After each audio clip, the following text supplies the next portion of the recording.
It may be one of this summer's most popular movies, but The Kissing Booth is not playing at a theater near you.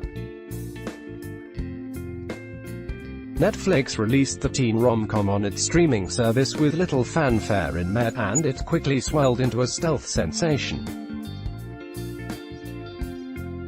Fans found it, liked it, and decided to pass it on to other people, said Vince Marcello, the film's writer and director. You can run commercials, you can do all the conventional stuff, but none of it is as powerful as people on the Twitter feed saying, "Oh my god, check this out, it gave me all the feels." Netflix specializes in the soft sell, expecting viewers to stumble across its original films while scrolling through menus of suggestions.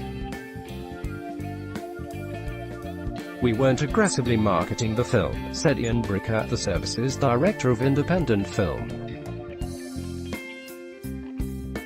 "But when people find a movie like this on Netflix, they feel like they've discovered it for themselves, and there's a degree of ownership and investment that translates into word of mouth." Molly Ringwald and Joey King in The Kissing Booth Marcos Cruz. This user-generated strategy seems fitting given the DIY origins of The Kissing Booth. In 2011, Beth Reekles, a 15-year-old in Wales, started posting chapters of the story on Wattpad, an online platform that allows amateur writers to read and comment on one another's work. "It was easier to share it with total strangers online than people I knew," Reekles, now 23, said in an email. "I was, and still am, quite self-conscious about my writing." Readers responded with surprising ardor to the simple story. An awkward Los Angeles high schooler, Elle, falls for her lifelong best friend Lee's bad boy older brother, Noah, after he is responsible for her first ever kiss in the fairground attraction of the title. The twist: Elle and Lee adhere to a strict set of rules for the friendship, and one is that dating each other's relatives is verboten. Joey King and Jacob Elordi. "When I first wrote the story, Twilight had become popular and all of the young adult stories I could find were paranormal romances," Reekles said. "I just really wanted to read a regular high school romance, and when I couldn't find that, I wrote my own." After Marcello, who directed 4 films inspired by American Girl dolls, adapted a novel into a screenplay, Netflix became involved. "We liked the idea that it landed somewhere between an R-rated teen film and younger skewing fare like Disney Channel movies," Bricker said. "The trend in teen movies has been towards edgier, raunchier fare, and it felt like there was a pocket that wasn't being spoken to. That audience swooned for The Kissing Booth, with many watching it multiple times." Netflix never releases the equivalent of ratings, but it does report that of the viewers who have watched, 1 in 3 have seen it more than once, which is 30% higher than the normal rate. From Heathers to Thoroughbreds, Why Hollywood Loves a Teen Sociopath. Joey King, Ramona and Beezus, who plays Elle, said there is something addictive about the movie. Young people on Instagram made these fan accounts and started hanging out with each other because they love and relate to it so much.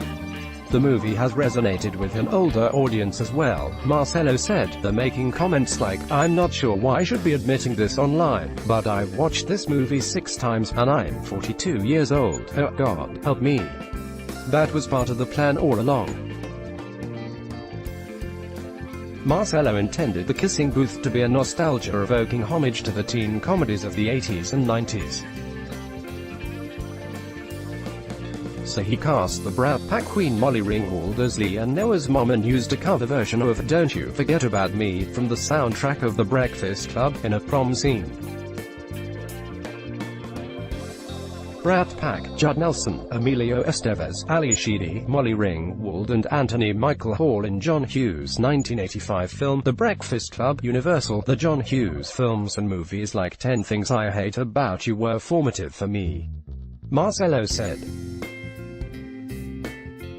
Hollywood hasn't been making those kinds of films in recent years, and that's the reason we're so hungry for them.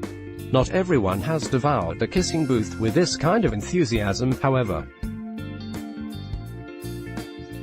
On the review aggregator site Rotten Tomatoes, the film has received only 1 positive notice out of 8.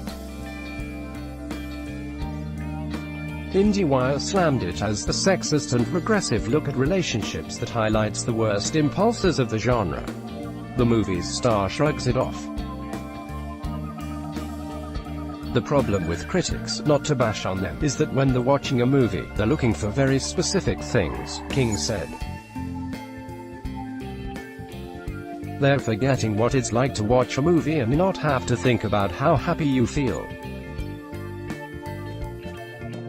The Kissing Booth just makes you feel good. King's real-life romance with Jacob Elordi, the Australian unknown who plays Noah, has fueled fans' frenzy for the movie. It's exciting for people to know what they saw on screen was real, King acknowledged. Added Marcelo, you never plan for that, you don't expect it to happen, but they're so great together, and it shows in every scene.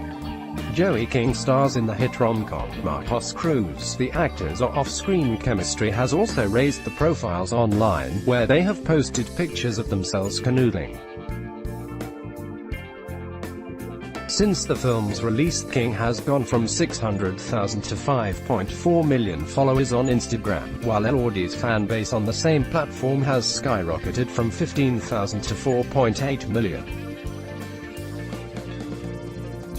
Such popularity leads to the question, will there be a sequel? I'd love there to be, but who knows? Reekles said.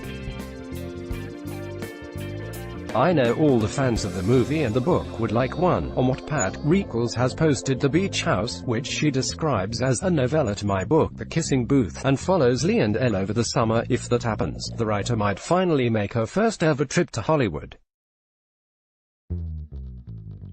Though The Kissing Booth is set there, Reekles said, I've yet to see California. Copyright The New York Times.